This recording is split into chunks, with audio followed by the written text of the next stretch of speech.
예수님이 이 땅에 오신 성탄절입니다.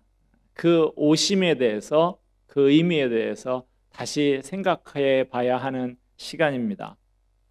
예수님의 오심은 하나님의 사랑의 결단입니다.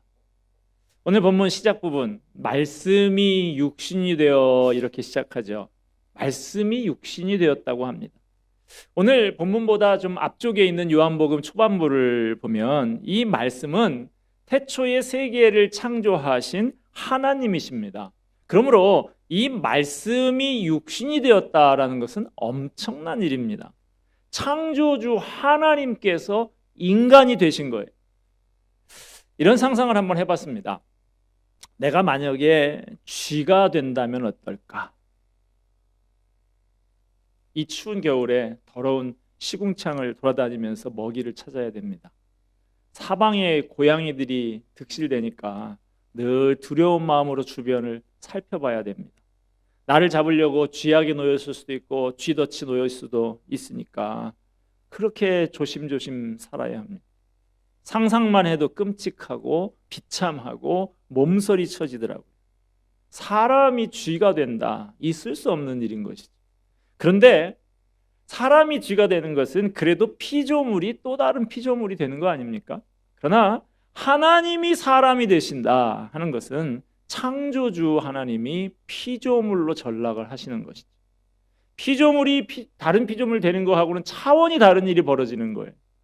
사람이 쥐가 되는 것만 해도 끔찍하고 비참하고 몸서리 쳐지는 일인데요, 하나님이 사람이 되신다, 이건 그야말로 말도 안 되는 일이 일어나는 것이죠. 우리 가운데 거하심에, 오늘 요한이 육신이 되신 말씀이 우리 가운데 거하신다라고 기록을 했습니다. 이 말은 하나님께서 사람 가운데서 같이 사셨다라고 하는 말이에요. 하나님이신 예수님께서 사람이 되셔서 신이 그 가운데 같이 사시는 거예요. 함께 먹고 마시고 함께 울고 웃는 한 동네 사람이 된 것을 말합니다. 하나님이 사람이 되어서 사람들과 함께 사신다? 이건 하나님의 놀라운 사랑의 결단이 아닐 수 없습니다. 놀라운 희생이고 헌신이 아닐 수 없습니다. 요한복음 3장 16절은 이렇게 말씀하십니다. 하나님이 세상을 이처럼 사랑하사 독생자를 주셨으니, 단순히 보내셨다라고 말씀하지 않고 주셨다 그랬어요. 하나뿐인 외아들을 그냥 사람들에게 줘버렸습니다. 아들을 포기해버렸습니다. 여러분, 이게 가능한 일입니까? 요즘 제 또래 친구들이 한참 아들을 군대에 보내는 그런 경우가 많이 있는 그런 또래입니다. 제가 얼마 전에 제 친구들 그 단톡방에 아들을 군대에 보낸 친구가 글을 썼습니다. 우리 아들 사단 기동대에서 면접을 보고 갔다는데, 기동대가 뭔지는 모르겠지만 이름이 좀 무시무시하다. 거기로 떨어질까 봐 걱정이다. 어느 부대인데 53사단. 53사단이면 부산이잖아. 예의 사람아.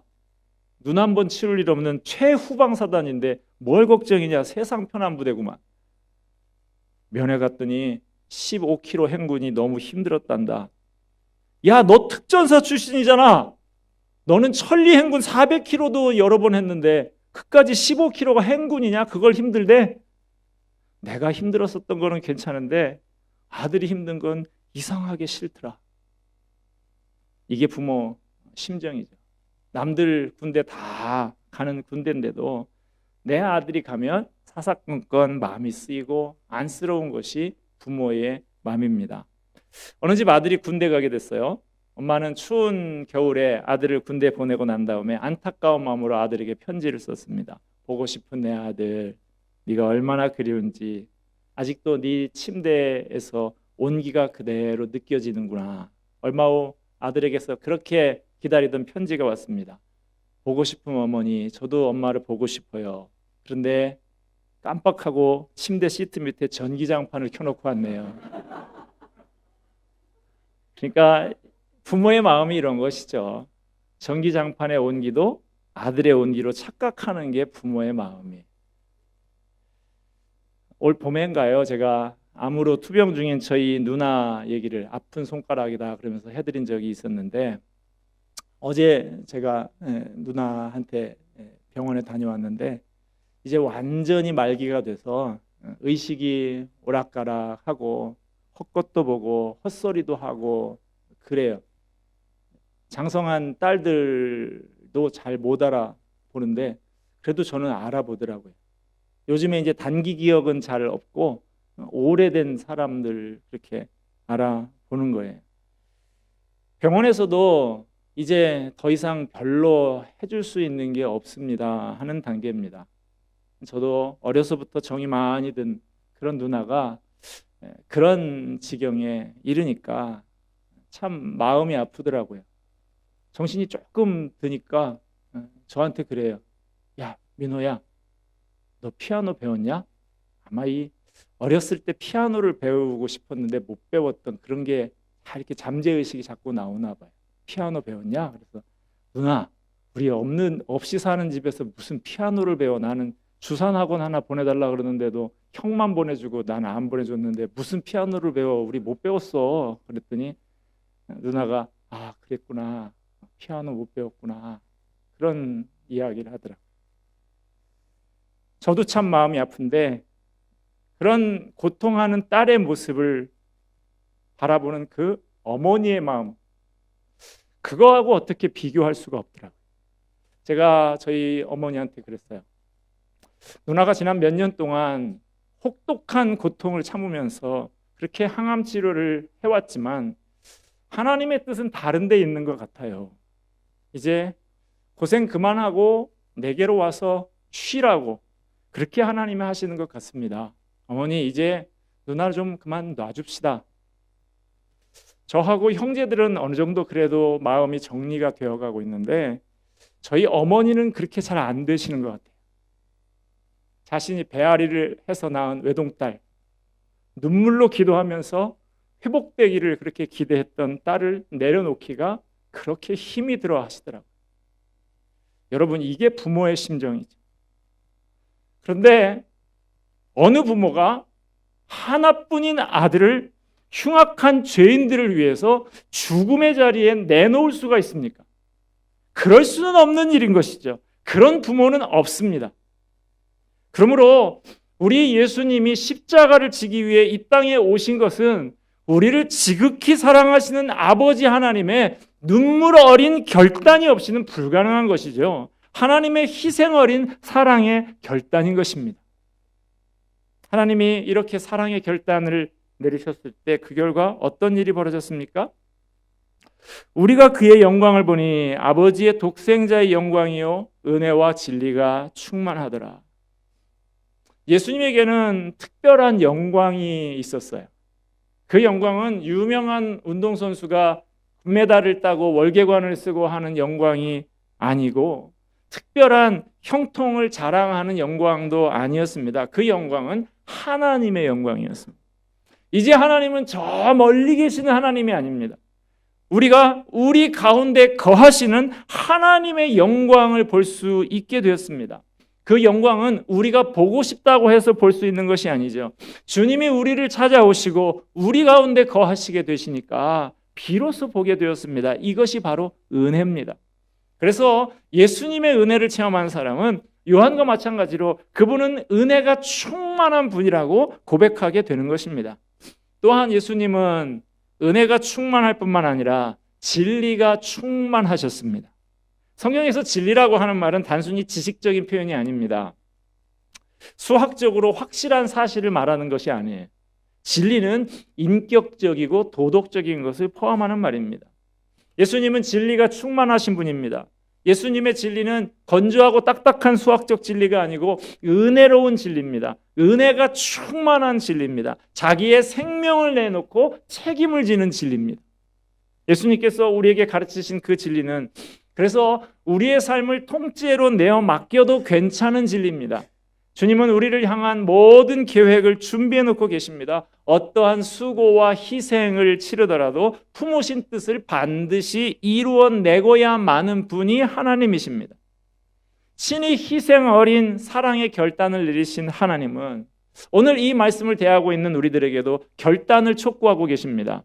하나님의 놀라운 사랑을 받은 우리는 어떻게 해야 될까요? 우리도 하나님 앞에서 결단해야 될 줄로 압니다. 여러분, 우리도 결단하십시다. 뭘 결단할까요? 첫째로 결코 세상을 두려워하지 않기로 결단하십시다. 세상과 맞서는 것이 두렵습니까? 세상을 이기는 게 불가능해 보입니까? 그래서 적당히 타협하고 싶습니까? 신명기 31장 8절에서는 이렇게 말씀하십니다. 여호와 그가 내 앞서 행하시며 너와 함께 하사 너를 떠나지 아니하시며 버리지 아니하시리니 너는 두려워 말라 놀라지 말라. 2000년 전에 이미 주님께서 오셨지만 아직 자신의 삶 속에는 오시지 않은 사람들이 많이 있습니다. 그토록 많은 사람들의 인생을 바꿔놓고 영향을 끼치신 능력의 예수님이 내 곁에 계신데 아직도 그분과 적당히 거리를 두고 사는 분들이 있어요. 아직도 혼자 힘으로 모든 걸 다 짊어지고 끙끙대면서 살고 계신 분들이 있습니다. 이 시간에 예수님을 삶 가운데 모셔드리는 저와 여러분이 되기를 바랍니다. 두려워하지 맙시다. 우리가 하나님 편에 서기만 하면 하나님이 우리와 항상 함께 하십니다. 여러분, 의심과 절망을 다 물리치고 힘을 내십시오. 내가 하나님 편이기만 하면 하나님이 내 편이 되어 주십니다. 여러분, 우리도 결단하는데 둘째로는 예수님처럼 사랑하며 섬기며 살기로 결단을 합시다. 우리는 참 행복한 사람들이에요. 무엇보다도 귀한 선물을 받은 사람들이에요.